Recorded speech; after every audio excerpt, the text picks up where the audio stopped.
Innal hamdalillah nahmaduhu wa nasta'inuhu wa nastaghfiruh wa na'udzu billahi min syururi anfusina wa min sayyiati a'malina. May yahdihillahu fala mudhillalah wa may yudlil fala hadiyalah. Asyhadu an la ilaha illallah wahdahu la syarikalah wa asyhadu anna Muhammadan abduhu wa rasuluh. Amma ba'du. Hadirin hadirat ikhwatu iman rahimakumullah. Alhamdulillah wa syukurillah. Puji dan syukur marilah kita persembahkan kehadirat Allah Rabbul Alamin, bahwasanya pada malam ini kita masih bisa berkumpul di masjid yang kita cintai ini untuk mencoba mengkaji beberapa ajaran Islam yang bermanfaat untuk kita ketahui dan dijadikan pedoman. Dan malam ini merupakan malam terakhir sebelum kita masuk bulan suci Ramadan. Dan saya tadi sore menyampaikan materinya lewat Pak Asep, yaitu beberapa hadis doif seputar Ramadan dan saum. Nah, hadis doif atau hadis lemah ya. Nah, hadis itu kan berita, hadirin. Nah, berita itu kan ada dua macam. Ada berita yang bisa dipercaya, ada yang tidak bisa dipercaya. Jadi ada berita yang merupakan fakta, ada berita yang merupakan hoax ya. Yang sekarang lagi rame ya. Orang itu kan sangat mengecam yang namanya hoax ya. Dan ternyata hadis pun demikian. Ada hadis yang nasibnya seperti hoax tadi. Jadi dipertanyakan kebenarannya. Diragukan bahwa itu adalah datang dari Nabi, dari Rasulullah Shallallahu Alaihi Wasallam. Dan para ulama kita telah membuat aturan-aturan yang baku untuk menyeleksi ya, mana hadis-hadis yang dipercaya itu dari Nabi dan mana yang diragukan bahkan dipastikan bukan dari Nabi. Itu ada ilmunya, hadirin. Ya, sebuah hadis dikatakan doib ya atau lemah, itu tertolak. Jadi kalau ada hadis yang doib, yang lemah, maka isinya, kandungannya, informasi yang disampaikannya itu tertolak sebagai kebenaran. Jadi kita tidak boleh meyakini itu isinya, Pak. Dianggap itu bukan, ya, bukan pernyataan dari Nabi. Ini panjang, hadirin, pembicaraan tentang mengapa hadis itu sampai doib atau lemah ya. Tapi saya sampaikan dengan singkat dua yang terpenting dua, Pak. Pertama, mata rantainya tidak nyambung, terputus, Pak. Sebab kita mengetahui sabda Nabi kan tidak langsung. Kita tidak langsung ketemu dengan Nabi. Kita hanya membaca misalkan dalam Sahih Bukhari, dalam kitabnya. Imam Bukhari juga tidak ketemu Nabi. Beliau menerima dari gurunya kan. Gurunya dari gurunya lagi. Terus sambung menyambung sampai kepada di sahabat. Dan sahabat itulah yang mendengar atau menyaksikan Nabi Shallallahu Alaihi Wasallam. Nah, itu namanya sanad, mata rantainya.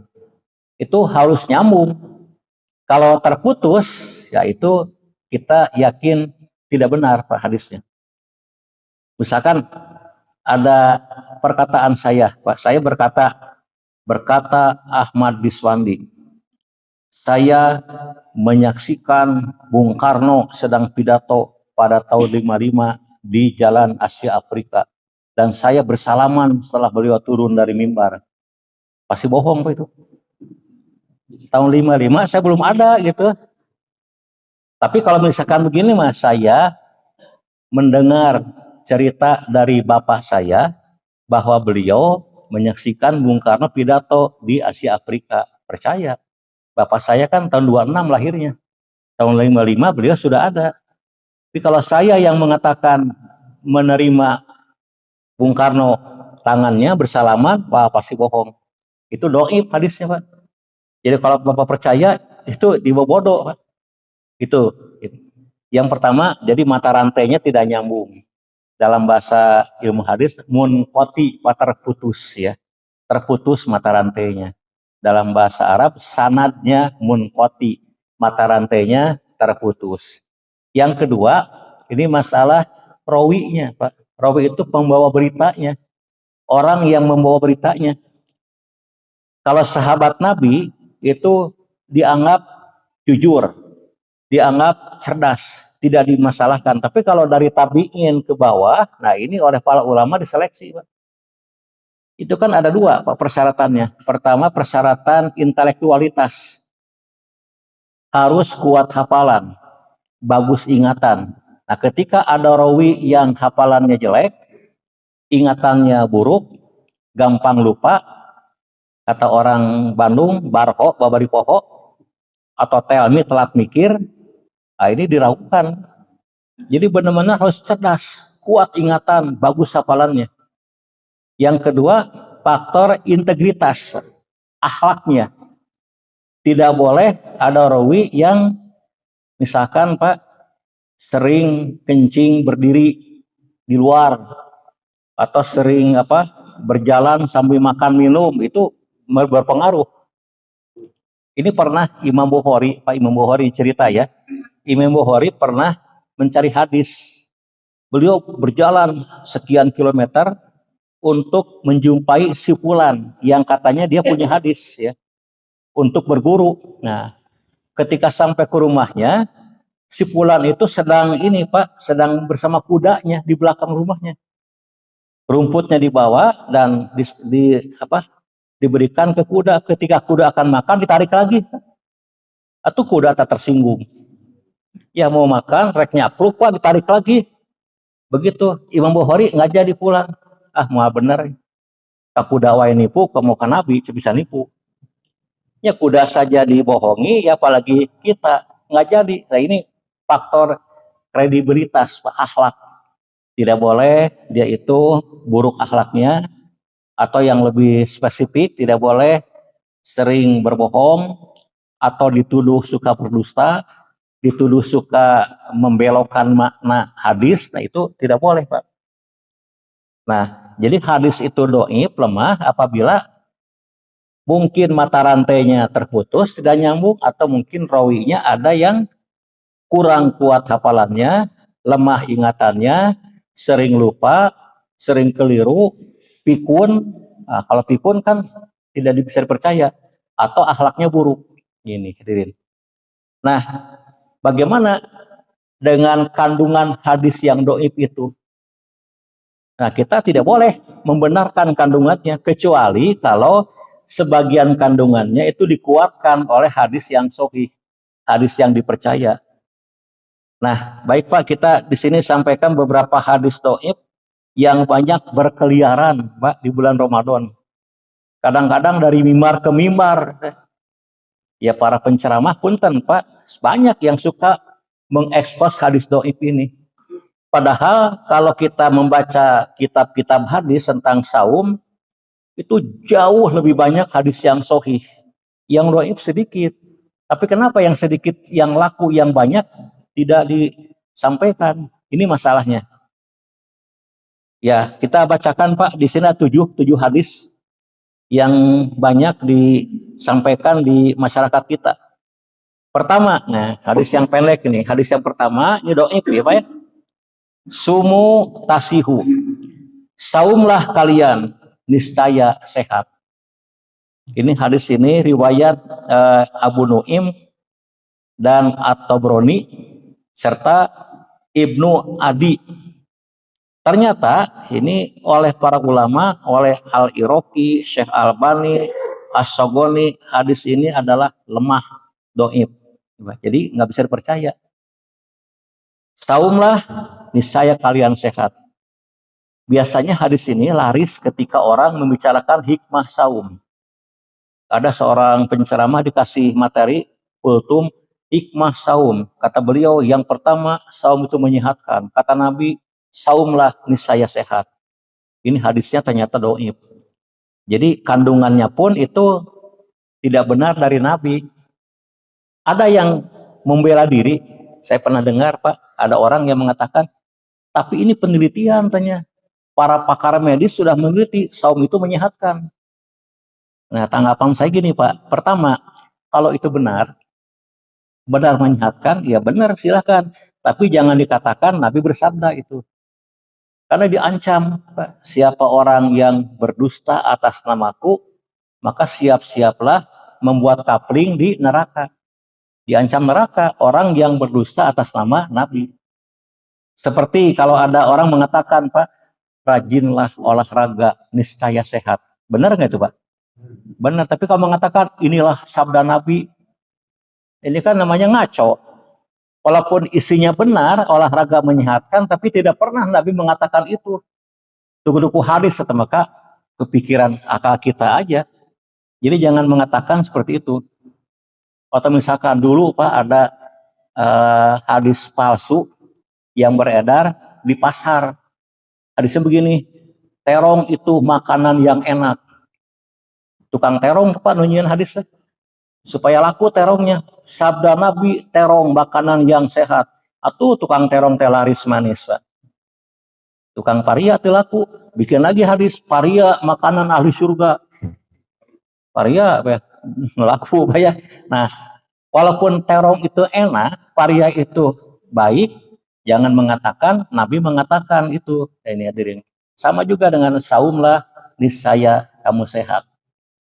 Nah, saya meneliti Pak, kalau memang benar ada pakar medis mengatakan saum itu menyehatkan, itu tidak benar seluruhnya.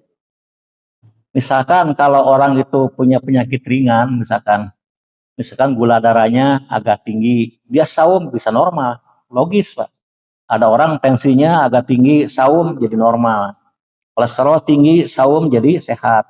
Tapi kalau yang udah parah penyakit, saya kira nggak bisa. Makanya di Quran ada ayat kan, pamangkana minkum, ya udah. Siapa orang yang sakit atau orang bepergian, boleh berbuka. Bahkan kalau orang yang sakit berat saum itu para ulama mengatakan wajib buka, nggak boleh saum, membahayakan. Nah kalau hadis ini benar, berlaku umum, tentu orang yang sakit disuruh saum biar sembuh sakitnya. Logis nggak Pak? Ada orang yang misalkan gagal ginjal, banyak puasa Pak biar sembuh. Wah ngejerumuskeun Pak.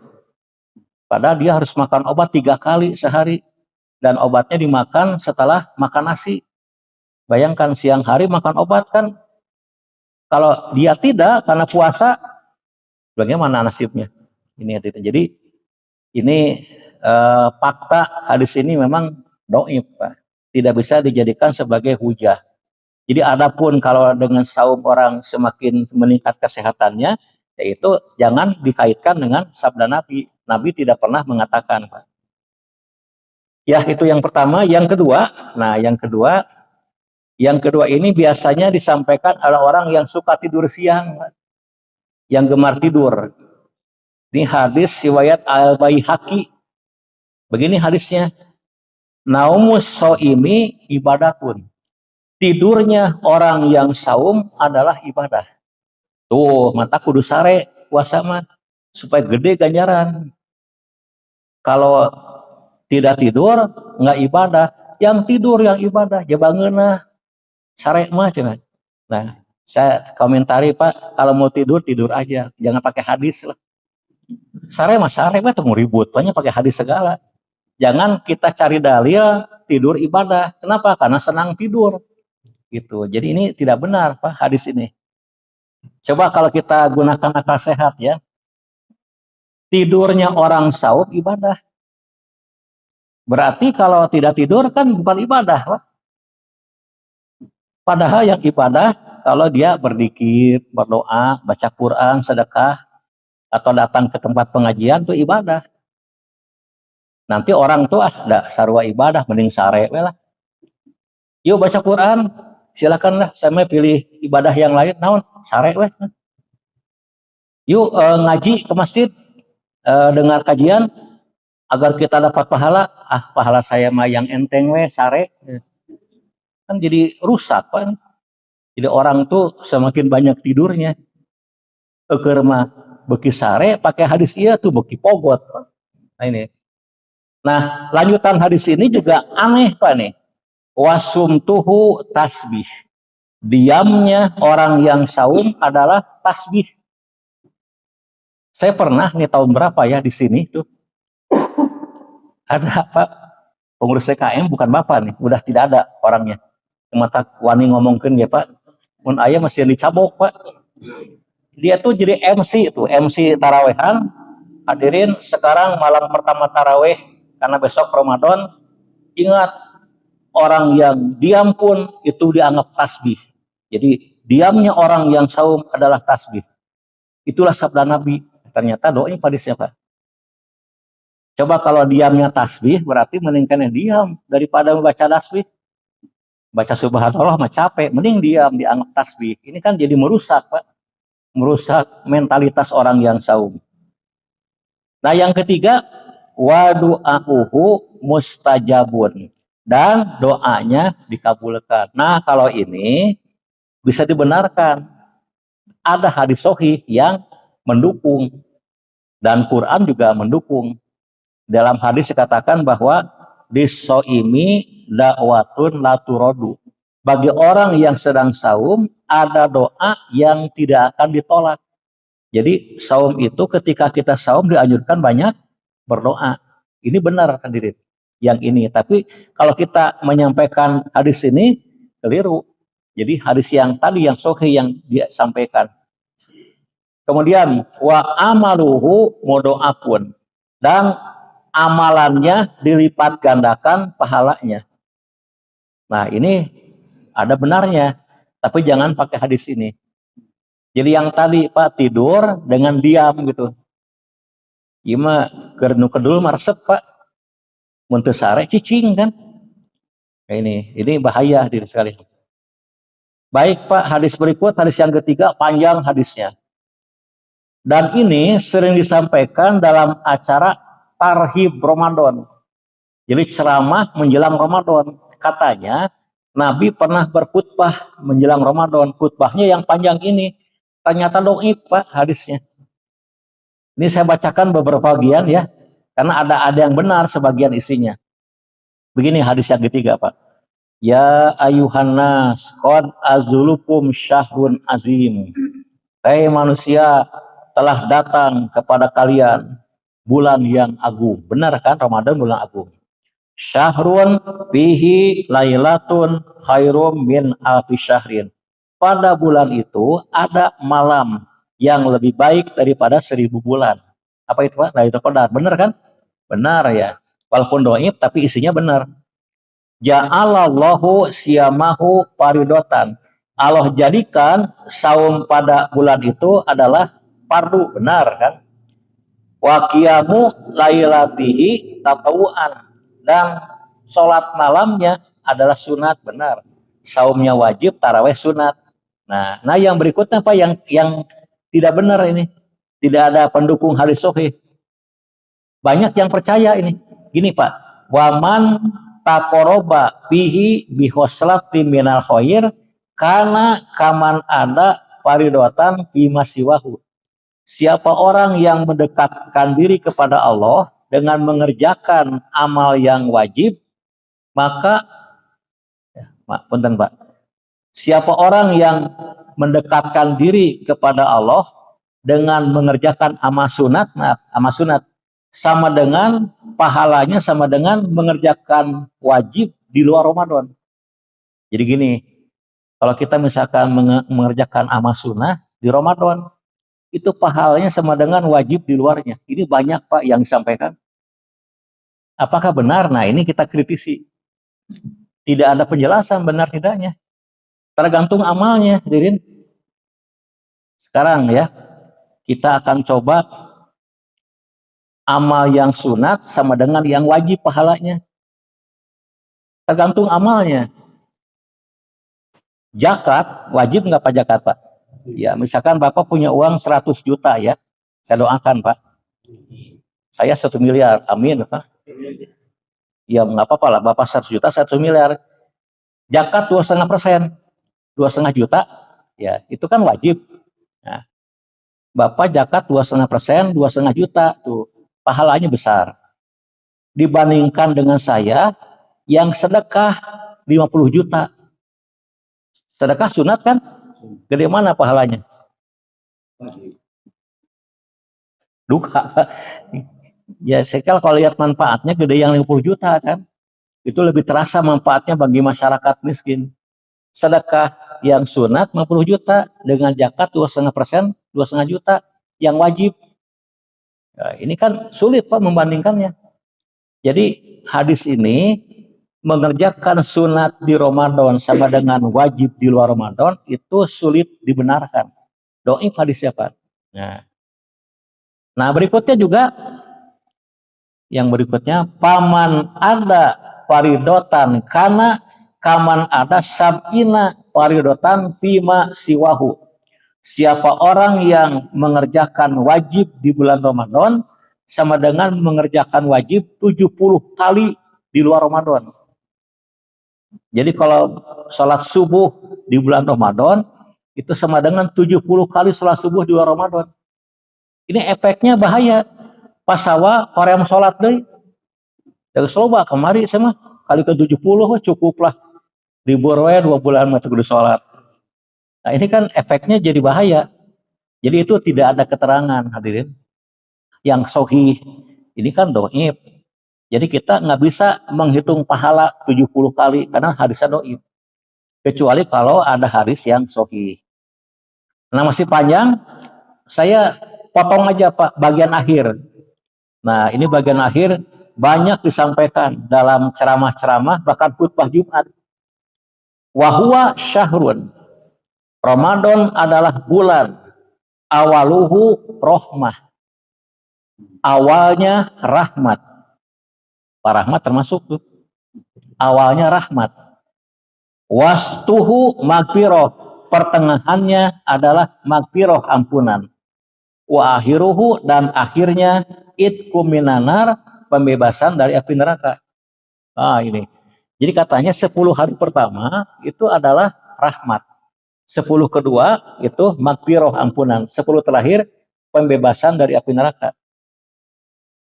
Ini saya pernah dulu Pak diundang buka bersama oleh seorang tokoh ya, tokoh dosen UIN di rumah beliau.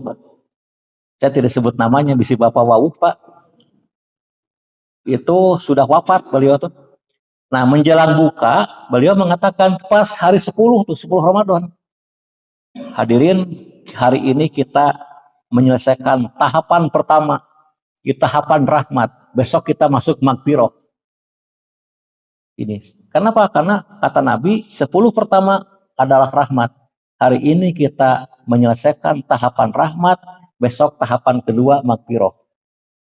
Itu pengantar beliau Pak. Saya waktu itu belum mengerti hadisnya. Nah sahih nah dhaif, ternyata setelah belajar lebih jauh ternyata dhaif. Nah tahapan kedua magfirah ampunan. Dan tahapan ketiga pembebasan dari api neraka. Ini tidak benar hadirin. Nah, dhaif hadisnya dan bertentangan dengan hadis yang sahih. Kalau ini, makanya Syekh Albani mengatakan hadis ini dhaif dan munkar. Dhaif itu karena sanadnya bermasalah, rawinya bermasalah, munkar karena maknanya bertentangan dengan hadis sahih. Saya pernah bacakan pekan kemarin hadis sahih Pak. Idza jaa Ramadan, futihat abwabul jannah. Ketika Ramadan datang, maka dibukalah pintu surga. Dalam versi lain, futihat abwabur rahmah, dibuka pintu rahmat. Jadi kapan? Ramadan seluruhnya. Dari Ramadan 1 sampai 30 itu rahmat semua, Pak. Jadi bukan hanya 10, 11-nya bukan. Jadi rahmatnya keseluruhan. Sedangkan di hadis dhaif dikatakan hanya 10 hari pertama. Nah, ini kan bertentangan ya. Jadi seluruh hari-hari Ramadan itu penuh dengan rahmat Allah. Nah, kemudian Pak, pernah saya juga sampaikan pekan lalu, man soma Ramadana terkenal imanan wah tisaban gufiro lahu mata pada mamin dambihi. Siapa orang yang saum Ramadan, hadis sahih Pak, dengan iman dan mengharap pahala Allah, diampuni magfirah, diampuni dosa yang telah lalu. Itu saum yang mana? Dari awal sampai akhir. Nggak begini, nanti tanggal 11 sampai 20, enggak Pak. Dari saum pertama sampai akhir itu magfirah.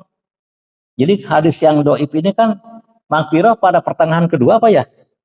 Ternyata tidak, Pak. Seluruh hari-harinya penuh dengan rahmat juga magfirah. Terus ya, yang ini tadi. Sepertiga terakhir pembebasan dari api neraka.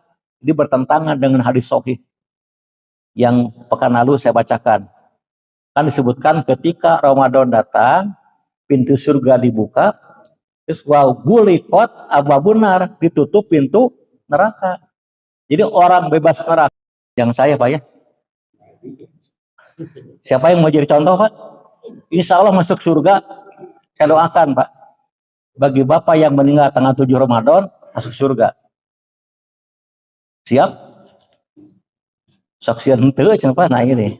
Insya Allah Pak. Jadi bebas dari api neraka bukan hanya tanggal 20-an. Dari awal pun sudah pembebasan dari api neraka.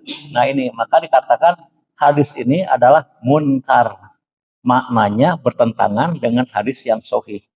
Jadi kesimpulannya, rahmat, magfirah, dan pembebasan neraka itu berlangsung sepanjang Ramadan. Dari 1 sampai akhir. Bukan dibagi 3 Pak ya. Nah ini banyak Pak yang meyakini ternyata hadisnya dhaif. Nah yang keempat, hadis yang keempat. Insya Allah ada waktu Pak. 4 lagi lah. Nah hadis yang keempat ini berkaitan dengan doa. Doa berbuka. Wah ini mungkin masih ada yang mengamalkan. Doa berbuka saum yang diriwayatkan oleh Imam Abu Dawud. Tapi dhaif hadisnya. Begini Pak, saya bacakan ya.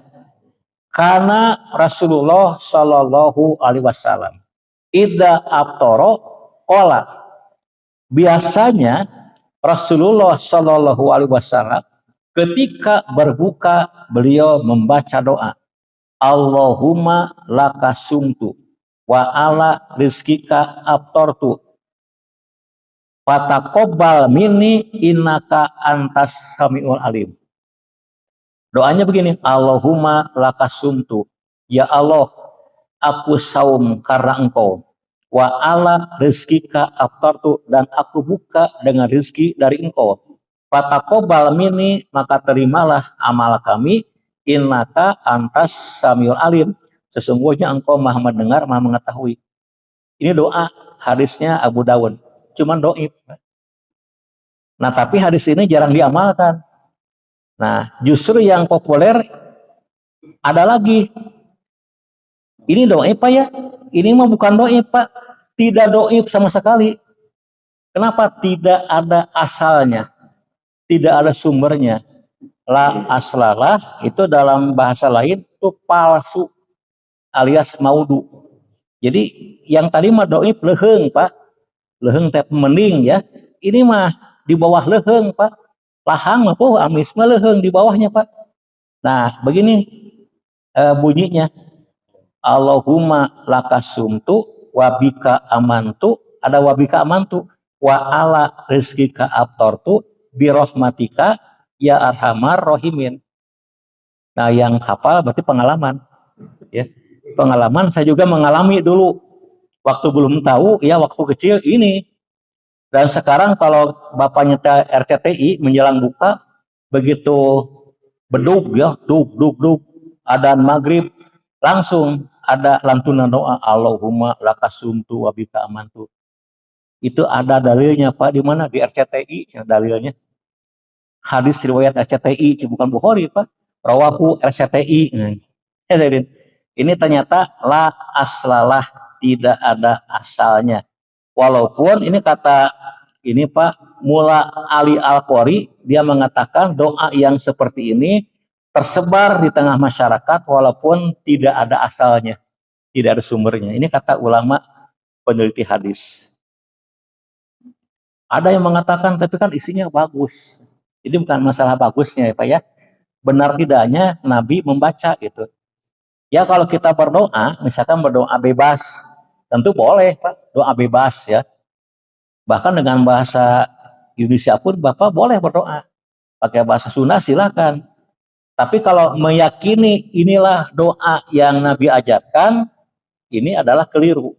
Ya, karena tidak ada asalnya, tidak ada sanadnya, Pak. Jadi siapa yang menyampaikannya? Gelap gulita, itu namanya maudu alias palsu. Baik, Pak, lanjut hadis yang kelima ya. Hadis yang kelima. Nah, begini hadis yang kelima. Anak syahrul Ramadan muta'alakun baina sama wal ardi la yarfa'u ila bizakatil fitri. Saum Ramadan itu akan bergantung antara langit dan bumi. Kehandap kenapa kalhur tenepi, Pak? Nggak gantung ya pahalanya teh. Nggak nyampe ke atas. Sehingga dia membayar zakat fitrah. Ini biasanya pengurus baj, Pak, yang menyampaikannya. Panitia zakat. Hadirin, dalam sabda Nabi dikatakan saum Ramadan bergantung antara langit dan bumi. Kalau nggak bayar zakat fitrah siah, maka siah segala, Pak. Yang puas. Nah, ini ternyata hadisnya dhaif, hadirin. Jadi artinya apa? Saum Ramadan dengan zakat fitrah itu tidak berhubungan sebenarnya, hadirin.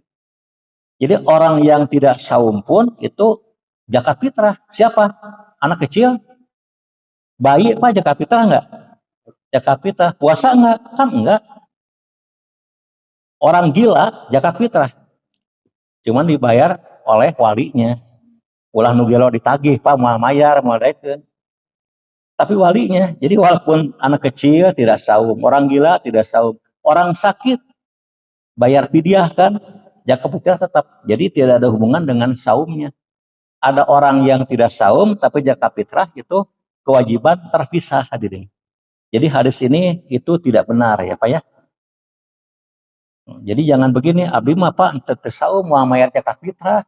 Tuh Pak itu nu sok puasa cenah. Nanti gimana anak kecil, bayi? Iya cenah. Iya, Pak. Jadi nggak ada hubungan. Hadis ke-6. Nah, yang ke-6 ini populer. Bahkan sejak bulan Rajab, saya sering menerima itu, Pak, menerima informasi baik itu tulisan ataupun rekaman video tentang apa? Bulan Rajab, Sya'ban dan Ramadan. Ya. Ini di sini hadisnya begini. Rajabun syahrullah. Rajab adalah bulan milik Allah. Wa Sya'ban syahri. Sya'ban adalah bulan milikku. Kata Nabi kan? Wa Ramadan syahru umati. Sedangkan Ramadan bulan milik umatku. Jadi kalau Rajab itu milik Allah. Kalau Sya'ban milik siapa? Milik Nabi. Kalau Ramadan milik kita, Pak.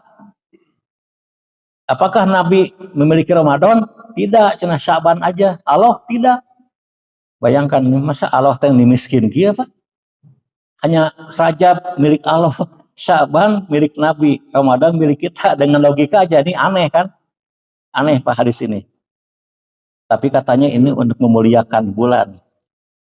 Coba, siapa yang lebih tinggi derajatnya? Allah, Nabi, atau umat Islam? Allah. Jadi Rajab lebih mulia pada Ramadan kalau begitu, Pak. Ramadan itu milik kita, milik umat Islam.